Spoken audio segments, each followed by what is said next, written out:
Hello and welcome back, ladies and gentlemen, to another Historical Humans Reacts. And today we are talking about the British Museum yet again, where the crumbling roof raises conservation concerns.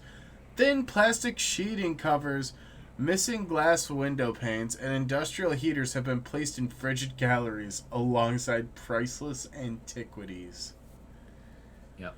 Whew, that's a mouthful and a half, eh?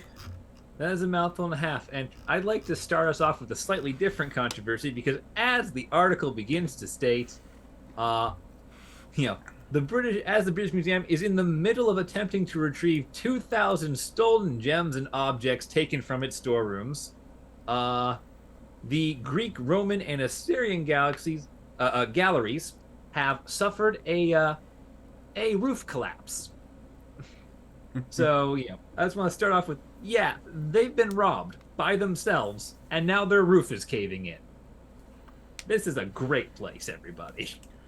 Which the antiquated infrastructure in these rooms include the gallery displaying the Parthenon marbles is crumbling.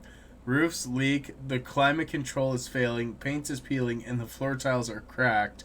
And then two adjoining galleries, one displaying Greek and Roman sculptures, and the other displaying masterpieces of Assyrian art, are exposed to the elements, but for his thin sheet of material stretched over the large skylights in the ceiling to cover the opening where the reinforced glass panel should be.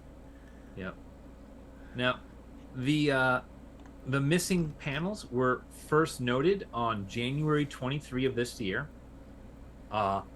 And it was during that time that a lot of storms battered Britain, and the thin materials covering the skylights did not protect the gallery from the wind and heavy rains, meaning that all the Assyrian, Greek, and Roman art suffered a week's worth of massive freaking downpours.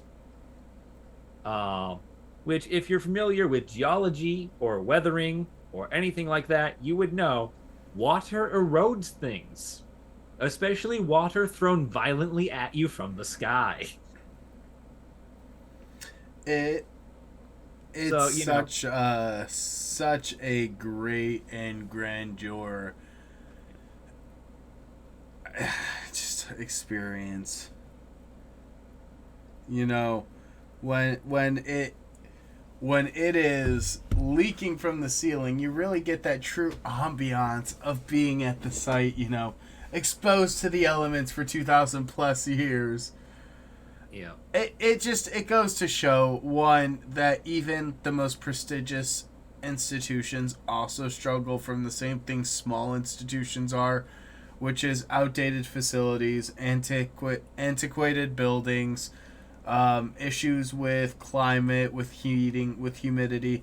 Like, these are issues that genuinely really do strike every museum across the board, every institution. They're fighting this to some degree. However, to have it over some of the most prominent exhibits within the institution, and to have the only mitigation measure being a piece of material over it that yeah, it, flapped in the high winds and rain. it's a it's a piece of tarp that doesn't even keep the water out. To make matters even worse, the cold of the British winter has set in and has resulted in, I believe there's a lovely image of one next to a Lamassu. Uh, they've just deployed various space heaters in an effort to keep the sheer cold from turning the moisture the roof is letting in into ice and shattering all these wonderful stone statues, many of which were built in a desert. And to counteract the cold air that was coming into the gallery, they placed an industrial floor heater and positioned it at the feet an imposing human headed winged bull dating from 865 to 860. Yeah. Yeah. That space heater is the only thing keeping the wet and cold that the hole in the roof, the gaping hole in the roof, is letting in from just cracking this ancient Syrian statue apart like an egg for an omelet. They also placed heaters throughout the Assyrian gallery and in the same hall that houses the Parthenon marbles, just a few feet away. Yeah. It's oh, even better. There's a picture of the Parthenon marbles with a heater on it. Yeah. Oh, lovely. Oh, That I'm sure is they truly incredible. You know, again, it's almost as if there's a beautiful state of the art facility somewhere outside of England that could house the marbles that are built for it and ready to take them on. Yeah. Now, I'm going to give some fairness to the British Museum here. To follow that up, the area in which the museum is failing is the Western Bloc. It's the oldest part of the museum, dates all the way back to the 19th century. Apparently, no one has done maintenance on it since then, but still.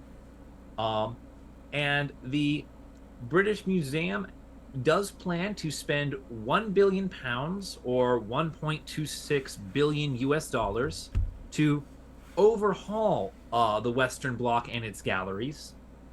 They plan to host a meeting on it in somewhere in the first quarter of 2025. So, just one short year after the total failure of the roof, we the British will have a meeting on what to do about the total failure of the roof in the museum. Oh, at least they got it on the meeting notes, you know. They really earmarked it for a year ahead of time. Mm-hmm.